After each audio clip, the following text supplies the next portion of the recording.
Dan Imam Haramain mensyaratkan fi amakina mukhtalifah, di tempat yang beda-beda. Jadi kalau kampung itu besar, di tengah desa harus ada jamaah, di pojok-pojok yang biasa digoni gerduwo itu juga harus ada jamaah. Lo pernah lo di dekat kampung saya itu, jamaah itu satu, semuanya di masjid. Saya bilang jangan semuanya di masjid. Itu yang pojok desa itu agak gerduwo. Aku nggak musola di situ, dibikin. Yo gerduwonya mirip tenan. Ini penting saya utarakan karena tadi malaikat itu kan di semua buminya Allah itu akan nangis kalau ada bumi yang nggak dipakai sholat, nggak dipakai sujud. Karena malaikat ini menstatuskan bumi itu mahal sujud. Makanya kata Rasulullah wajilat lanal ardu kulluha masjid, dan semua bumi Allah itu hakikatnya adalah tempat sujud. Sehingga kalau nggak ada sujud itu ya kecewa. Bumi ini kecewa sekali kan. Makanya harus fi amakina mukhtalifah, tempatnya harus beda-beda di mana-mana. Supaya syiar. Kulo niku lami sangat di pikiran niki dan ini pasti benar. Sing darani salat iku nglakoni salat. Ya sing darani salat iki nglakoni nopo?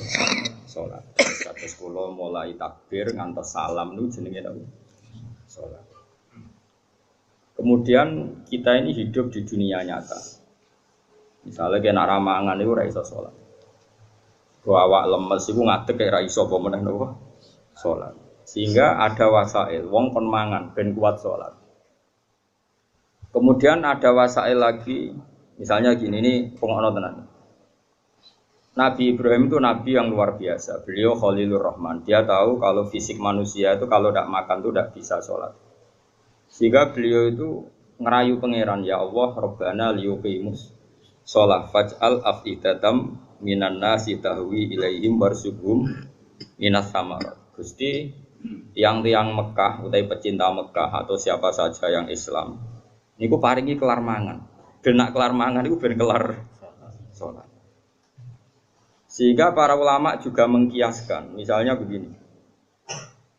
Kalau kita tidak punya otoritas politik, maka sholat dilarang. Sehingga kita juga menjaga otoritas politik supaya sholat itu tidak dilarang. Caranya gimana? Misalnya gini, saya ini buruh di pabrik milik Cina yang non-muslim. Gara-gara saya buruh dilarang apa? Sholat, karena mengganggu jam kerja. Kalau saya mampu bikin koalisi buruh menuntut hak sholat, saya harus melakukan itu. Karena itu cara saya untuk mendirikan sholat. Atau kalau ada umat Islam mampu kaya dan bisa menciptakan lapangan kerja dengan membolehkan sholat, maka harus melakukan itu demi tegaknya sholat.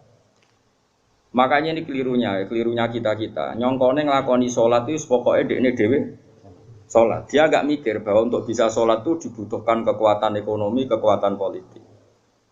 Saya tuh ngaji di mana-mana, saya ulang-ulang. Islam ke Selat Malaka itu Thailand sama Indonesia itu umurnya bareng. Cuma kebetulan Thailand nggak milih politik, negara dikelola non-Muslim. Tahu-tahu sholat itu dilarang di Thailand. Indonesia kebalikan, lah kiai ini seneng politik, keterusan nganti sakniki, paham ya?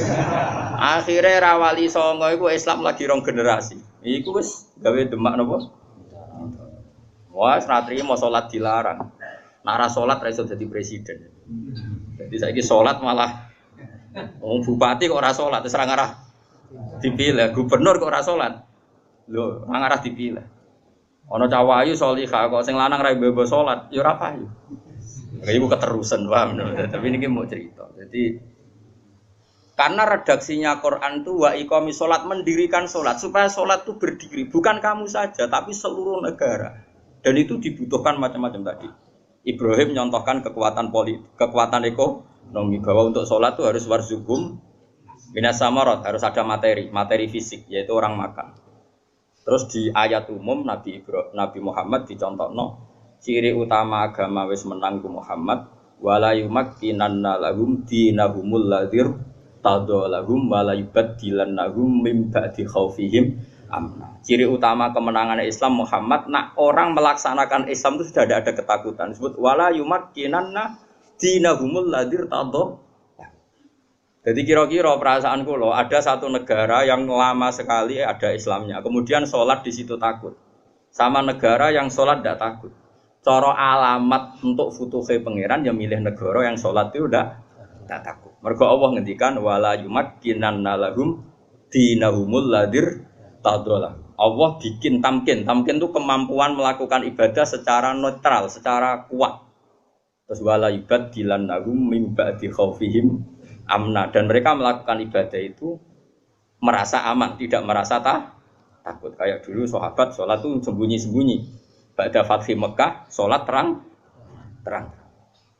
Ini penting kalau ingat no. Jadi sing sufi goblok ya ben mari, ben gelem rontok politik. Sing politik yo mari sholat itu ranggo tebar pesona. Jadi sepodo mari ini terus yang waras kowe tok ya ujug kowe nanti pikiran.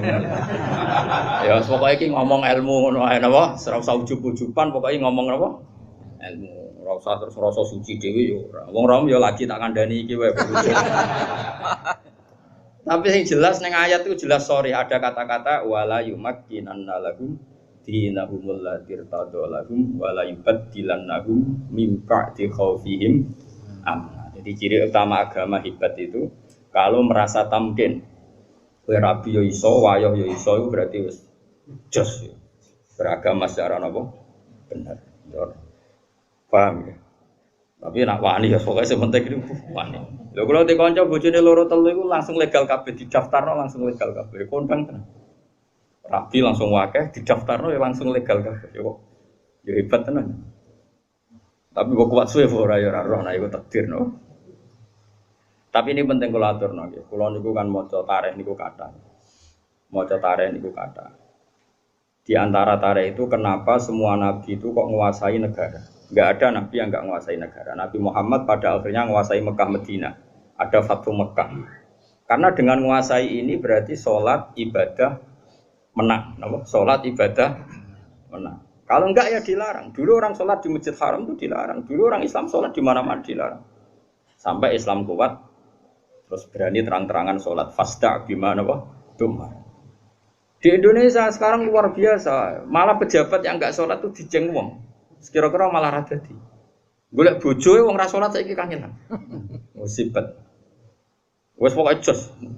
Tambah kowe ketok khusuk, sawangane tambah gampang rabi.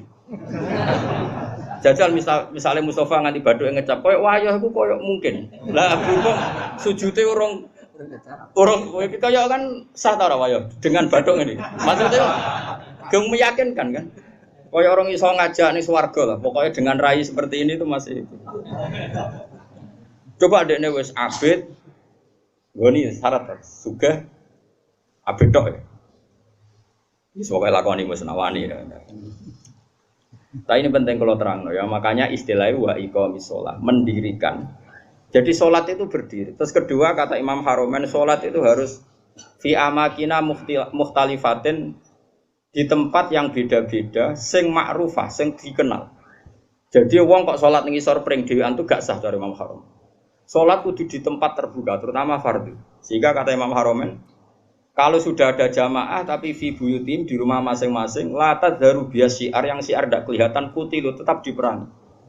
Makanya syaratnya jamaah itu harus di tempat apa? Terbuka. Karena ini butuh syiar, butuh show bahwa Islam ya demi sholat, bukan sholat demi Islam. Jadi kita bela-belani kelar mangan, ya ben kelar sholat. Menguasai politik, ya ben sholat tidak dilarang. Kita menguasai publik biar publik terinspirasi oleh hukum Islam rupanya apa? Salat. Sehingga kata Imam Haromen, kowe salat jamaah maksudnya ora sah makili fardu kifayah, nak sekedar sah ya mungkin sah. Tapi jek qatalahumul imam. Dan Imam Haromen mensyaratkan fi amakina mukhtalifah, di tempat yang beda-beda. Jadi kalau kampung itu besar, di tengah desa harus ada jamaah, di pojok-pojok yang biasa digoni gerduwo itu juga harus ada jamaah. Lo pernah lo di dekat kampung saya itu? Jamaah itu satu, semuanya di masjid. Saya bilang jangan semuanya di masjid. Itu yang pojok desa itu agak gerduwe. Aku nggak musola di situ. Dibikin. Yo gerduwene mirip tenan. Ini penting saya utarakan karena tadi malaikat itu kan di semua buminya Allah itu akan nangis kalau ada bumi yang nggak dipakai sholat, nggak dipakai sujud. Karena malaikat ini menstatuskan bumi itu mahal sujud. Makanya kata Rasulullah wajilat lanal ardu kulluha masjid, dan semua bumi Allah itu hakikatnya adalah tempat sujud. Sehingga kalau nggak ada sujud itu ya kecewa. Bumi ini kecewa sekali kan. Makanya harus fi amakina mukhtalifah, tempatnya harus beda-beda di mana-mana. Supaya syiar. Kalau jamaah tetap di rumah, qatalahumul imam, harus boleh diperangi oleh imam. Terus ketiga, ini penting kalau terangkan masalah iqamatis sholat. Sholat itu pentingnya jamaah itu sing keliru, itu melok bener. Sing mardut melok makbul. Karena ndak mungkin kan wong 40 ora wali kabeh. Aku ya mungkin sewu ya ora wali kabeh. Normalnya itu kalau ada orang dulu, era dulu, anggere orang 40 mesti sing sitok iku wali. Kayaknya sekarang 1 juta pun enggak jamin ada apa? Enggak ada wali, tapi enggak masalah lah. Mungkin zaman akhir kriteria wali juga agak seketat zaman dulu mungkin. Masa beda zaman kualifikasinya masih sama. Tapi kan saiki anggere sebagai nasihat ngalor ngidul. Ya ini saya turunkan lah kualifikasinya saya. Sholat itu iso bener itu baru kayak wong akeh. Dulu itu sholat itu kok cacile. Kalau nu gak ada kitab namanya ini disertasinya doktor profesor namanya itu Muhammad. Kalau nu kenal sama orangnya dulu pernah ke Sarang. Anak Syekh Rojab. Abahnya itu profesor terus punya anak ya profesor juga. Dia nulis tentang fikhu Imamil Haromen. Kemudian saya pernah ketemu Sarang. Saya beli kitabnya mulai kitab disertasi doktornya sampai dia setelah jadi profesor fikih. Dia ngarang judulnya Fikhu Imamil Haromen. Dia nganalisis cara berfikihnya Imam siapa? Haromen itu gurunya Imam Ghazali. Oh itu lama yang luar biasa betul. Dia itu orang Irak. Mangkel deh, Mekah jadi kota mati mangkel ulama mandi kan. Dia udah pernah Mekah, mulang itu ngawur-ngawuran, ngawur wong alim tapi coba apa yang gue. Maksudnya ngawur itu, panjang bahasa Arabe tenanan itu ismam itu budak itu ora peduli. Mulanya tak terjemah ngawur, ora koyo ngawur ora ono biasa. Ya bahasa Arabe tenanan ismam pun mau budak dari kata apa? Sumun, enggak mau tahu. Mulang di Mekah. Ya dasar wong keramat. Mulang sing ngaji wae, sing gumedeng yo akeh. Mulang ya dene jalan. Bareng Mekah wis ruame ilmu pindah nang Madinah. Gak trimo dene Madinah mati ilmu. Mulane digelar imam napa? Harum. Semenjak itu Mekah Madinah itu ada geliat fikih. Mergo digerakkan oleh imam siapa? Wah, nak ngondikan wis kuwasa repol jadi mahrum ini. Kok ora sepol. Makanya Imam Ghazali di Ihya sering keras karena didikan guru. Wol karena jadi Imam Haromen, ngamuan wong. Yaitu beliau termasuk yang fatwa jamaah itu tidak cukup fi makanin wahid, kudu fi amkinatin mukhtalifah di beberapa tempat yang beda-beda karena semua ardua enggak boleh dipisahkan dari sujud. Sehingga terus dia ini untuk gelar nopo imam nopo Haromen. Kalau ada kitab sekitar berapa jilid ya, ada 8 jilid atau 9 jilid yang kitab karangan beliau namanya Nihayatul Matlab fi Dirayatil Madhab. Itu kitab Indo. Jadi Imam Ghazali alim gitu itu karena barokahnya dididik Imam siapa? Haromen. Haromen itu luar biasa. Yang paling saya kenang dari Imam Haromen itu gitu. Nak ngendikan gua ambek ngamuk. Wis masyhur. Kok yang menang kalah itu ngamuk. Tapi ngamuk wong alim ya tetep keramat terus. Kowe ngamuk ya wis guyu cilik. Ya apa ya, koyo stres ngono modele ngamuk enak wong ora alim itu terus koyo mergo rondo ngono. Tapi nek ngamuk wong alim itu duwe napa? Haid. Terus dia menulis faedahnya sholat. Jadi perjuangannya Rasulullah kayak begitu sampai jihad, sampai perang supaya sholat itu tegak. Makanya dimulai Nabi Ibrahim ketok nak beliau Nabi betul ngendikane Rabbana liyuqimus shalah. Supaya mereka melakukan sholat, cobalah karena mereka manusia kasih uang. Kasih makan, karena mereka kalau nggak makan nggak kuat. Robbana liyuqimus sholat. Saya bela-belain mendoakan penduduk Mekah punya uang itu supaya liyuqimus. Berarti fas sholat maksudah tujuan kita makan adalah ben kelar. Sekarang kan enggak. Ayo sholat sih ben mangane enak. Berarti mangane ku tujuan, sholatnya ku lan. Wis innalillahi wa inna ilaihi raji'un. Lane kena buka Ramadan. Niku cara aku sampe mangan sik, aja sok khusuk terus ora usah mangan. Ben mangan sik ben salate tenang. Ayo salat sik ben bukane tenang. Berarti kowe bela-belani mangan, salate mau lantaran. Usum ndi kene kene. Ora ora wali-wali. Tak delok raine iku durung wali, mergo iku cek salah. Tapi nanti kualifikasinya diturunkan jadi wali supaya gampang jadi apa? Terus keempat begini masalah sholat. Kalau gak ada kitab Fathul Bari, Sarahnya Bukhari. Itu nabi-nabi saking senengnya sholat. Kata Rasulullah, Wa ra'aitu Musa tahtal kasibil ahmar wa huwa qa'imun yusolli ala qabri.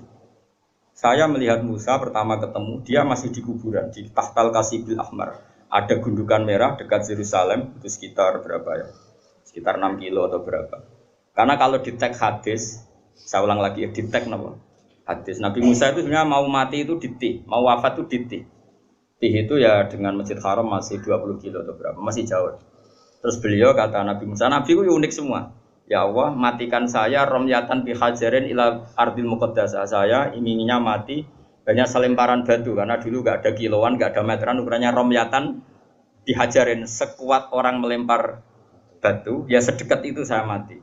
Ya kira-kira berapa? Orang melempar batu itu paling berapa kilo? Kira-kira. Gak buanter, wong Arab loh, ojo wong Romo. Wong Arab wis bar mangan, ojo. Hah? Nak watune cilik tak gede. Nak watune gede kok. Nak jak matematika juga. Gak kira. 100 meter par kan? Hah? Bro. Nah itu di situ Nabi Musa itu sholat. Kalau nanti teng makomnya Nabi Musa, makom itu tempat beliau sholat dulu. Teng kuburannya. Meskipun kuburannya mukhtalaf alaih tentu. Terus di Syarafatul Bari itu gini, termasuk yang ditulis Sayyid Muhammad dalam Mafahim Ajiban Tuhan. Rasulullah itu saking senengnya sholat ngedikan gini, ketika saya belum pernah ketemu para nabi kecuali pas itu kuburan di kuburannya sholat domun farid sendiri. Kan gak iso ngentongi jamaah mau ndak mau harus sendiri. Pas Nabi Muhammad mau Isra itu kan beliau di Baitul Maqdis. Semua sholat datang. Karena mereka hobinya sholat, ini mumpung ada imam besar Kanjeng Nabi maksudnya ngono Bapak. Kowe kok aja terlalu jurnalistik. Mumpung ada imam besar, Imamul Muttaqin itu, yang di tarhim itu. Di tarhim kan diterangkan yang ada tuh musola yang masih pakai tarhim itu. Wa taqaddam tali sholati. Fasolla wa antal seperti terus watakot damtal sholat itu terus wal antal apa imam. Kemudian para nabi datang, kamu maju dan kamu menjadi apa imam. Itu nabi sebelum Mi'raj itu kenangannya para nabi ya sholat. Jadi semua nabi datang ke Baitul Maqdis itu hanya apa untuk sholat. Mumpung ada ya Imam al-Muttaqin, Imam al-Mujahidin, imam besar ahli jihad ahli taqwa. Itu semuanya gitu, semuanya demi sholat. Singkat cerita ketika Nabi mau kapundhut, saking senangnya sholat itu ngetikan ya, saya hafal teksnya. Saya ini mau meninggal kata Nabi. Dan saya melihat para Nabi itu sholat di kuburannya. Terus kata Nabi, wa ana akramu ala Allah. Dan saya terlalu terhormat. Saya ini terlalu terhormat di mata Allah. Untuk membiarkan saya 3 hari meninggal, kemudian saya tidak sholat. Jadi pastikan kalau saya terpaksa ngalami masa-masa kecelok mati mayit, maksudnya kecelok ya tentu tidak mayit hakikatan karena semua nabi itu ahya, semua nabi itu hidup. Umpama aku kecelok ngikuti prosedur umumnya wong sing kecelok kapundhut, paling banter mau tolong. Aku ku isin mbek pangeran, terlalu terhormat pangeran, kok aku terus ning kuburan kok amen turu mati terus sholat. Jadi nabi cita-cita terbesar beliau setelah meninggal pun itu mau melakukan sholat. Wa ana akramu ala setelah saya meninggal gini, walam usul ibadah salasin. Kemudian saya tidak sholat setelah masa 3 hari. Ya masa 3 hari mungkin itu pilihan Nabi karena mau tidak mau harus mengalami proses peralihan alam ya. Tapi tetap cita-citanya itu sholat. Nah saya ini gue iso sholat udah spring susu. Ya Allah, ya Alhamdulillah dan sampai sejak urip besar. Terus keempat. Sebaiknya imam sholat itu yang paling alim, paling akrok, paling benar. Itu awal-awalnya gitu. Tapi nanti kan terus kayak seleksi KPU. Misalnya Mustafa, wis iki jenggoten wis sunah Rasul tua wis bener. Tapi engko tajwidnya kalah mbek Ki Fuad. Ki Fuad misalnya tajwidnya bener kalah sepuh mbek Pak Hudi. Nanti kan iso seleksi kan ribet. Sajane apik aturan itu, tapi nanti jadi ribet. Terus Ruhin menang. Wah, ra iso sing paling parek pangeran jare Nabi wong fakir. Wah, seset barakah. Wah, yo repot. Dulu itu sholat itu memang diseleksi betul. Karena ya umul qauma aqra'uhum likitabillah, yang paling berhak ngimam itu yang paling aqra', yang paling afqah, yang paling asan, yang paling aqdam hijratan juga kan ada aturannya. Satu yang paling bacaannya benar. Benar tok harus tahu apa? Maknanya. Karena kalau enggak tahu maknanya itu kalau wakaf itu fatal. Ya fatal tuh Pak Udi. Misalnya ono wong wacanane apik terus wakofe ngene. Innallaha la yastahyi terus wakaf. Ayo prono. Mulane wong-wong sing korek suarane apik mbok yo do tobat, belajar maknane Quran. Kadang wakofe iku fatal. Ya ono sing wakaf ngene misale. Apa itu? Innama yastajibul ladzina yasma'una wal mauta. Berarti artinya terus piye? Dadi sing nampa dakwahe pangeran iku wong kula niku cara pantes ku ape ngarang Bapak Kofasol, tapi wong kira-kira do angel bali lho wis rugi. Jadi yang keliru di Indonesia ini kritik saya terbuka pada yang belajar tajwid hanya makhraj. Sebetulnya dulu definisi tajwid itu tidak hanya makhraj, termasuk ma'rifatul wukuf wal wusul. Makanya nenggone Jazariyah wa ba'da tajwidi kalil hurufi la budda min ma'rifatil wukufi. Jadi wakaf itu inti tajwid, tapi sekarang wong muni ahli tajwid itu maknane makhrote tok. Wakaf asal jeblok sehingga ana wong wakaf inna wa la yastahi. Ya prono. Tapi zaman sing iso sempurna iku sapa? Ya sudah, sing iki tampa wae, sing zaman akhir tampa wae. Cuma sebetulnya kalau mau belajar tajwid itu ya sak paket belajar wakaf dan wasol. Karena sekali salah itu fatal. Pemene wakaf juz 24. Wa kadzalika haqqat kalimatu rabbika 'alal ladzina kafaru annahum ashabun naril ladzina yahmiluna al-arsya malah tubuh malaikat Jibril. Mergo niku ashabun nar disifati alladzina yahmiluna al-arsya. Neraka halus. Makanya wakaf ini penting sekali. Lho kula nu gadah kitab karangane Hasan bin Hadi Asegaf. Saking judulnya kitab Al-Jauharul Masun fi Qiraati Qalun, qiraahnya Nafi' yang riwayatnya Qalun. Sampai saking duane Habib Hadi Hasan bin Hadi Asegaf. Itu orang sadat yang terkenal ahli qiraah. Sampai ngedikan gini, saya ngapal kitab pun nem wakaf tok dakhalal jannah. Saking mangkele wong wis ora belajar. Roh tok 6 sangka wakaf. Iku dakhalal. Lah aku iku apal ae ketan. Jadi potensi mlebu swarga itu tinggi lah karena 6 ae swarga. Puluhan mungkin ratusan. Karena ya tadi fatal. Kalau tidak tahu itu fatal. Ya tapi piye zaman akhir ki ape opo? Wong-wong ra sempurna. Ya sudah enggak apa-apa, sudah kita seperti ini kita terima saja. Semenjak wong padha buletes, untungnya Nabi ngendikan ra ikut tok. Sallu khalfa kulli barin wa fajirin. Sallu khalfa man qala la ilaha illallah. Semuanya iku ora ono seleksi. Mane kula nu salat teng putih-putih makmum, guling-gilingan nak imam ora usah diseleksi. Pokoke KPU wae. Dadi kula wis anggere ana wong imam nggih. Hingga detik ini kula sering makmum. Kula sampean kapan-kapan nak tuwa yang imami kapan-kapan. Tapi saniki sementara makmum guling-gilingan nak salat itu sesuatu yang baik, bahkan ketika diimami orang yang kurang baik. Masyhur itu kan, ketika Sayyidina Utsman dikepung oleh orang-orang Khawarij, semuanya itu fusaq, terus sholat didirikan. Ketika sholat didirikan, karena orang soleh-soleh itu dikepung, diimami mubtadi, orang yang sangat berdua, sangat berdua.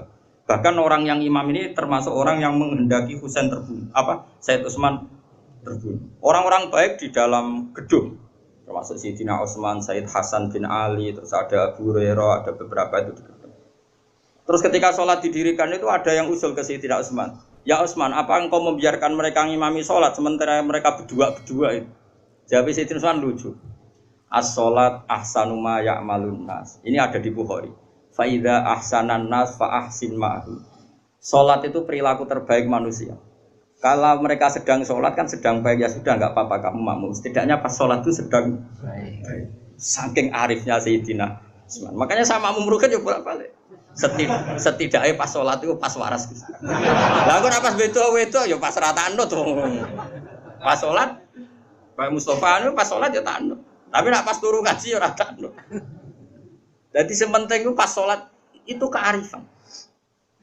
Aku lo makmum wong bolak-balik, kecewa ya bolak-balik tapi adas. Mulane kula mantep dosa kula disepuro, kula husnudzon mbek pangeran. Wong pangeran dawuh anak idadzoni abdi. Kula nu zaman melarat, saiki lah ya urung juga tapi kula niren tuwih melarat di bangsa iki. Moro Jogja niku beto kerdus. Kalian santri kula kalih. Kula riyen zaman melarat to di santri. Jadi sepakat kiai, jadi melarat lah yo. Lho kula zaman melarat itu wis ngorek kitab mahal, kitab tertinggi loh. Setelah Fathul Qorib, Fathul Muin, Fathul Wahab itu kitab banyak santri sarang yang ikut saya karena ingin ngaji sama mahal. Padahal tamat aliyah sarang.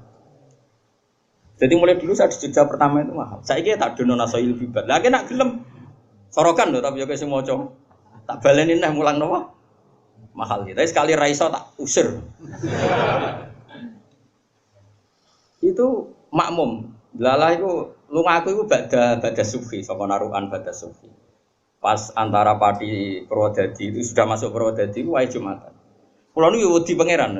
Senajan tono kaul-kaul sing darani musafir oleh no. Ninggal apa? Jumat wong kula musafir tenan, misale kula teng narukan ya ora omahku. Singkat cerita aku tetep medhun. Padahal go kerdus kalih perjuangan. Salat. Lah niku wudune ku ning kali. Sing Jumatan mu 16. Imame maca Fatihah kok wong jihad, yakin. Aku sih yakin pangeran ra nampa ora mentolo, wis aku yakin aku ya. Kuwati ya wis. Walhamdulillah rabbul yakin sekali insyaallah. Mulane kula semenjak iku ora fanatik tajwid. Ana wong makhrote apik tapi engkek, makhrote keliru tapi jihad. Bayangno wis gak mentolo lah pangeran nolak iku. Berarti mun wis dino sira aku sholat nganti nangis. Sampai dongaku tak rubah ya Allah. Anta akramu min anta rudda sholata hadratul. Jenengan terlalu mulia untuk menolak kula sing menusati kula atos, umpama kula zuri mon kula tampa. Jenengan Rahman Rahim. Cek tegane jenengan batal to salate tiyang niki. Mumpun Gusti jenengan tampa mawon. Mumpun nak boten ditampa kula ora rasa tampa pisan wis.